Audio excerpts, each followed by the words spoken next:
Hello everyone, welcome back to my YouTube channel. My name is Kevin Saili, dan pada channel ini teman-teman akan menemukan informasi-informasi menarik terkait technical analysis dari cryptocurrency. Jadi kalau misalkan kalian suka dengan cryptocurrency, feel free to hit that subscribe button, dan jika kalian baru juga hit subscribe buttonnya. Teman-teman, pada video kali ini saya pengen membahas hal yang sudah saya perbincangkan banyak kali terhadap teman-teman yang sering banget dan aktif banget discuss atau nge-sharing pendapat mereka melalui kolom komentar gitu ya. Jadi ada beberapa teman-teman yang bilang bahwa kripto itu kurang berdampak kalau technical analysis, lebih kuat di isu dan fundamentalnya. Lalu ada juga yang bilang technical analysis itu kayak dukun baca tanda alam. Waduh, bahaya nih teman-teman. Nah, kalau misalnya stigma ini tercantol di dalam mindset teman-teman, saya saranin jangan trading teman-teman, bahaya. Oke, langsung aja kita masuk ke dalam kontennya, pembahasannya. Pertama saya pengen kasih tahu dasar analisa teknikal, teman-teman. Jadi dari mana asal dasar teknikal analisa itu ada? Ya pertama, itu dari market action discounts everything, artinya semua transaksi atau transaksi yang dilakukan di perdagangan itu mempengaruhi permintaan dan penawaran gitu, termasuk bencana alam, politik, fundamental, faktor psikologis juga, atau dari trader-tradernya. Price itu selalu bergerak dalam trend, ada uptrend, downtrend, dan juga sideways teman-teman ya. Market itu nggak mungkin kayak berantakan gitu, gerak pasti ke kanan sih, cuman naik turun itu semua ada pergerakannya teman-teman, ada trennya. Lalu history repeats itself, ini yang paling saya senang dari technical analysis, karena history repeats itself. Kebanyakan teman-teman kalau lihat ya, kayak ini basic candlestick pattern, ini ada yang lebih kompleks. Kenapa ini dikasih nama kayak falling wedge, bullish rectangle, bullish pendant, rising wedge, bearish rectangle ya, ada yang reversal juga dan lain sebagainya, karena inilah pattern yang sering banget terjadi secara berulang teman-teman. Nah, kalau misalnya kalian tanya, gimana caranya pattern ini bisa berulang-ulang, istilahnya terjadi kurang lebih hal yang sama? Karena sebenarnya simpel teman-teman. Seperti yang saya bahas di video sebelumnya, let's say dari 100% orang trading, let's say 80%-nya itu sangat paham technical analysis, dan dari 80% ini teman-teman menginterpretasikan market ketika dia membentuk pattern. Contoh salah satunya adalah head and shoulders. Ketika dia break neckline-nya, maka itu adalah saatnya saya nge-short atau saya nge-take profit posisi saya yang saya beli di bawah, atau saya cut loss gitu teman-teman. Nah, itu yang terjadi pada market sehingga mempengaruhi psikologis pasar dan mempengaruhi pasar itu sendiri untuk terkoreksi. Karena let's say dari 100%, 80% paham bahwa pattern ini ketika terjadi akan memberikan indikasi ke orang-orang untuk berbuat demikian. Itu kurang lebih technical analysis gitu ya. Nah, pada video ini saya pengen sharing sama teman-teman juga, karena banyak banget yang komen ya, Kak, aku nyangkut nih, gini, dan lain sebagainya gitu. Nah, ini adalah satu hal yang paling penting yang teman-teman harus pahami sebelum kalian memulai trading. Ketika kalian trading, kalian itu menjadi trader, maka kalian harus punya trading plan yang jelas. Bukan karena kalian ikut-ikutan teman-teman kalian, let's say misalkan, bro, beli doge nih bro. Loh, sekarang harga 9.000, masih bisa 14.000, masih bisa naik 5.000, lumayan loh bro. Kira kalian beli doge. Karena ikutin sentimen atau istilahnya ya crowd gitu loh. Teman-teman kalian pada beli doge, kalian juga kalau nggak beli doge nggak asik gitu kan. Wah, masa sih bisa untung? Ya akhirnya ikut beli gitu teman-teman. Tanpa kalian melakukan technical analysis, tanpa kalian tahu bahwa doge itu sudah di pucuk, tanpa kalian tahu bahwa doge sudah menunjukkan indikasi-indikasi negatif atau bearish, disitulah kalian akhirnya menjadi tersangkut teman-teman. Alright? Trading harus punya trading plan yang jelas. Jadi ketika kalian entry market, exit market, istilahnya kapan kalian harus exit dalam keadaan mungkin meminimalisir risiko, atau bagaimana kalian harus exit pada saat kalian mau taking profit, itu semua ada trading plan-nya. Dan semua bisa dipelajari di technical analysis teman-teman. Karena ini sangat ngebantu buat kita-kita yang sebetulnya selama ini trading menggunakan technical analysis gitu. Contoh teman-teman, langsung aja. Teman-teman pasti sering lihat nih yang kayak begini teman-teman ya, Binance Futures. Futures itu adalah salah satu fasilitas trading yang hanya menggunakan margin atau sebagian dana kecil untuk melakukan transaksi di sana teman-teman. Jelasnya nanti saya bahas lah di konten yang berikutnya atau video yang lain gitu ya. Binance Futures ini adalah transaksi-transaksi yang sudah profit resultnya. Saya bisa bilang ini sebenarnya sebagian dari saya juga transaksinya gitu teman-teman.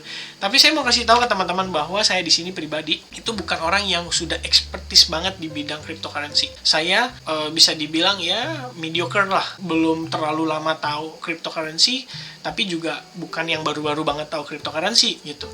Jadi saya ngerti gimana caranya trading gitu di kripto. At least sebenarnya karena saya punya background dulu di tahun 2014 saya memulai industri, maksudnya belajar di industri financial market gitu, karena saya kerja di satu institusi atau satu perusahaan. 2015-2016 saya mulai fokus benar-benar lebih into banget ke dalam technical analysis atau dalam analisa. Ya akhirnya saya lebih lamanya itu ya di tradingnya, di technical analysisnya. Saya juga dipercaya pernah jadi research and development atau lebih ke analis di dalam satu perusahaan. Dan saat ini teman-teman, sebenarnya portofolio saya yang paling besar itu bukan datang dari cryptocurrency. Saya masih lebih aktif bertransaksi di forex teman-teman. Dan ini adalah contoh salah satu portofolio saya, result trading saya hanya menggunakan technical analysis aja. Karena kalau di forex, percayalah teman-teman, jauh lebih kompleks dibandingin kalian trading di cryptocurrency atau di stock. Forex itu fluktuasinya lebih crazy dan juga lebih ke unpredictable teman-teman. Tapi at least kita bisa survive, berarti itu bagus dong teman-teman. Technical analysis itu oke. Gitu. Pada dasarnya, history repeat itself. That's the point. $5.000, profit $2.258 ya. Terus withdrawal $7.188. Dan ini biggest yang paling oke, deposit $17.000, profit $30.000. Dan semuanya udah di withdraw, $47.000 sekian. Dollar loh ya teman-teman, ini bukan dalam rupiah, jadi $30.000 gitu. Nah itulah bagaimana saya bisa memanfaatkan technical analysis supaya bisa istilahnya tuh bermanfaat pada kita pada saat trading gitu ya. Nah, sebenarnya poin yang paling pentingnya itu adalah kita bisa pakai technical analysis untuk meminimalisir resiko. Supaya ketika teman-teman transaksi itu tidak terjadi yang namanya kesangkut, terus kalian akhirnya jadi lebih, percayalah teman-teman ya, ketika kita berada di dalam kondisi tersangkut, kita pasti akan lebih cenderung mencari konten atau misalkan mencari analis yang berkata bahwa koin yang kita pegang itu masih memiliki potensi menguat teman-teman. Which means dia bisa jadi nggak terlalu jujur teman-teman. Kenapa?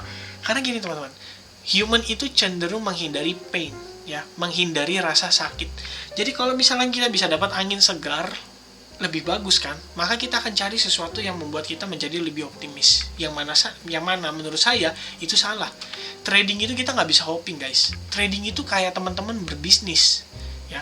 Jadi kalian beli di berapa, kalian jual ke orang berapa, dan gimana supaya barang dagangan kalian tuh nggak rugi gitu modalnya. Ya itu semua udah harus ada plan yang jelas dari awal gitu. Nah ini langsung aja kita bahas nih contoh teman-teman, contoh technical analysis yang waktu itu saya terapin di dalam grup kecil saya, ya. Bukan di grup kecil sih, ini sebenarnya saya nebeng ke grup teman-teman, terus saya pengen belajar gitu di sana, dan saya coba sampaikan pendapat saya bahwa saya ngelihat pada saat itu kripto, terutama Bitcoin sebagai mother of coins atau king of coins, itu kelihatannya bisa berpotensi untuk terjadi koreksi teman-teman. Itu ada chatnya di WhatsApp, tapi saya nggak share teman-teman ya, karena ada banyak teman-teman takutnya ya gitulah teman-teman ya, paham lah ya. Nah, so Bitcoin price pada saat ini adalah momen dimana semua orang benar-benar memiliki faktor confidence yang sangat tinggi ya. Ini juga kan fase-fase dimana Doge itu waktu itu lagi naik-naik kenceng banget dan hampir ya atau sini fasenya bukan sih, saya lupa ingat gitu. Tapi almost average koin, rata-rata koin pada saat itu semua menguat kencang. Kalian beli koin apapun itu semua untung, bener kan? Dan menjadi masalah karena ketika kalian memulai sesuatu dari keuntungan, dari hasil yang manis, tanpa kita mengetahui resikonya dan siap terhadap resikonya, disitulah teman-teman biasanya terjebak. Dan itu pengalaman saya juga dulu di forex trading gitu teman-teman. Nah, apa yang bisa kita lihat di sini? Dari sini teman-teman bisa lihat bahwa Bitcoin itu membentuk yang namanya rising wedge pattern. Oke? Rising wedge pattern. Pattern apa itu? Ya, pattern reversal teman-teman. Oke, ini saya kasih contoh rising wedge pattern. Tuh, dari naik terus dia mulai terbentuk kayak gini, pullback sedikit, drop. Alright? Ini juga sama contohnya langsung reversal rising wedge pattern ya kan. Terus ini juga ya pokoknya kalau kalian nge-search rising wedge pattern itu semua bilangnya kecenderungannya adalah turun teman-teman ya. Price makes a nice move down. Dan pada saat itu ya kalau ngeliat kayak gini sebenarnya was-was waktu itu, dan saya sempat tanya ke teman-teman, kira-kira nih pattern kayak gini valid banget nggak sih di dalam cryptocurrency? Dan setelah ini terjadi, saya baru tahu teman-teman bahwa asli analisa cryptocurrency dibandingin forex lebih enak analisa kripto. nggak bohong, nggak banyak fake-nya, nggak banyak false breakout-nya, nggak banyak noise-nya gitu loh, yang tepu-tepunya ya gitulah kurang lebih ya. Nah, dan next-nya yang terjadi adalah market pullback. Oke. Sesuai, which means sesuai dengan yang ini, pullback, nge-retest si supportnya itu, dan akhirnya melanjutkan penurunan. Tuh ya, clear banget kan teman-teman, bahwa technical analysis ini benar-benar bisa kepake teman-teman ya. Kalau teman-teman nggak tahu, otomatis by the time marketnya itu berada di sini ya kan, atau di sini, atau di sini bahkan, atau bahkan di sini, teman-teman pasti beli, mengakibatkan teman-teman akhirnya tersangkut di dalam trading.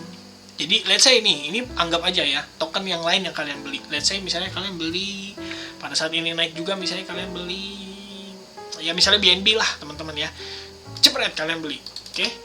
Lalu kalian nggak mempersiapkan strateginya, strategi exitnya, sehingga yang terjadi ketika kalian lihat marketnya turun kayak gini, dari yang tadinya mau trading cuman ngarepin kalian dapatnya cuman ya let's say kayak oh naik segini udah lumayan nih 10%, naik ke gini kayak 20%, 15% potensial nih ngejar ATH kemarin kan, waktu itu semuanya hari ini all time high, 2 hari lagi all time high lagi, 2 hari lagi all time high lagi, rata-rata kayak gitu teman-teman.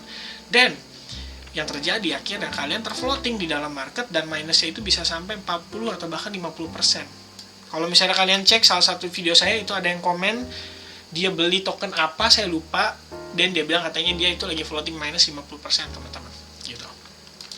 Nah pertanyaannya, oke, trennya udah naik nih, udah clear gitu ya, ini kita di dalam uptrend misalkan gitu kan, walaupun ada si rising wedge pattern nih ya kan, ini kan kita uptrend nih ya.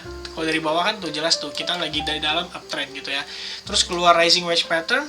Pertanyaannya nih, misalkan contoh, ini kan selama ini nge-retest nih, bagus, ketahan. Ini juga nge-retest, bagus, ketahan. Terus tiba-tiba anggaplah ya di sini teman-teman, marketnya itu kan sempat turun dulu dong. Pasti pas deket-deket level itu kan kita ngeliat, wah deket nih sama trend line-nya kita nih. Bisa nggak kita buy teman-teman? Ya bisa di-buy teman-teman. Dan tetap harus ngerti bahwa ada yang namanya resiko kita salah analisa teman-teman. Dan ketika itu terjadi kita harus siap. Kalau planning kita dari awal trading, let's say kayak gini, set kita beli, ya udah, saya pasang stop loss, saya jaga di sini risikonya ya, di bawah level misalnya ini teman-teman, oke? Ini adalah level bottom yang terakhirnya ya, oke? Saya taruh di sini, ini adalah level supportnya, dan kita pasang stop loss di bawah level ini. Artinya kalau benar-benar dia break, berarti ya market Bitcoin itu berubah arah dari yang tadinya harusnya create higher high, terus higher low, ini malah jadi lower low teman-teman. Nah kalau udah lower low, berarti kan yang selanjutnya kita expect si Bitcoin itu ngebentuk yang namanya lower high ya, barulah dia kemudian meng-create lagi lower low, dan seterusnya teman-teman. Artinya ini adalah proses shifting dari yang namanya uptrend menjadi downtrend teman-teman. Nah kalau kalian transaksi dan menggunakan kayak semacam stop loss gini, atau kalian tahu kapan kalian harus exit menjaga risiko, itu jauh lebih baik teman-teman, sehingga kalian nggak akan yang namanya nyangkut. Dan kalian tahu ketika market sudah berubah menjadi downtrend, masa kalian masih mau serok teman-teman? Apa yang mau diserok lagi teman-teman? Yang ada kita kesangkut tambah dalam, bener gak? Nah selain daripada itu, waktu kebentuk si rising wedge pattern ini secara nggak langsung, marketnya itu juga sudah menunjukkan kok teman-teman ya. Ini dari segi si RSI-nya nih tuh, ketika market itu create higher high, higher low, si RSI-nya di bawah sini malah nge-create yang namanya ya, lihat tuh, bearish divergence RSI kayak gini contohnya teman-teman. Setelah itu dia price collapse ya kan, dan ya misalnya lihat nih contoh nih bearish divergence ya, marketnya naik tapi RSI-nya turun. Nah ini kan sebenarnya ngasih kita dua indikasi atau dua pertanda bahwa si cryptocurrency, terutama si Bitcoin ini sebagai mother of coin atau king of coin, sedang menunjukkan ke kita bahwa ini ada potensi terjadi penurunan. Dan kalau misalnya kita masih denial, ya udah nggak heran kalau misalnya kita kesangkut teman-teman gitu. Jadi dari awal kita harus ngebedain between trader sama investor. Kita itu trader atau investor. Kalau saya investor, saya akan cari token-token kecil atau token-token yang baru muncul, dan saya akan cek, saya coba analisa fundamentalnya, orang-orang di balik layarnya siapa yang membesarkan project ini dan gimana planningnya dia dengan white papernya dia, saya invest. Doesn't matter mau turun sampai berapa, kayak mau sampai 80% dia turunnya, selama kita yakin 5 tahun lagi dia bisa naik sampai 7.000%, why not? Nggak apa-apa, taruh aja uang makan teman-teman, ya kan? Atau misalnya kita ada uang dingin sekian, ya udah saya mau invest gini, ya kita split lagi, gunakan money management yang tepat. Nah kalau misalnya trading, ya teman-teman harus ngerti kapan harus cut loss atau menyadari bahwa kita itu sedang dalam kondisi yang salah dan tidak tepat. Kalau misalnya kita nge-fight teman-teman dari trading jadi investor, terus kita bilangnya kita kesangkut, in the end teman-teman secara psikologis begitu marketnya balik modal atau marketnya sudah nyampe nih ke harga kita beli, pasti kalian take profit.